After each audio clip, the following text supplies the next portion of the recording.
3 حضرات نبی کریم صلی اللہ علیہ وآلہ وسلم کی ازواج مطہرات کے گھروں کی طرف آپ کی عبادت کے متعلق پوچھنے آئے۔ جب انہیں حضور اکرم صلی اللہ علیہ وسلم کا عمل بتایا گیا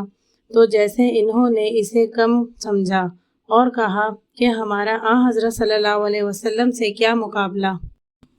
آپ کی تو تمام اگلی پچھلی لغزشیں معاف کر دی گئی ہیں۔ ان میں سے ایک نے کہا کہ آج سے میں ہمیشہ رات بھر نماز پڑھوں گا، دوسرے نے کہا میں ہمیشہ روزے رکھوں گا اور کبھی ناغہ نہیں کروں گا، تیسرے نے کہا کہ میں عورتوں سے جدائی اختیار کر لوں گا اور کبھی نکاح نہیں کروں گا۔ پھر حضرت صلی اللہ علیہ وآلہ وسلم تشریف لائے اور ان سے پوچھا، کیا تم نے ہی یہ باتیں کہی ہیں؟ سن لو، اللہ کی قسم، اللہ رب العالمین سے میں تم سب سے زیادہ ڈرنے والا ہوں،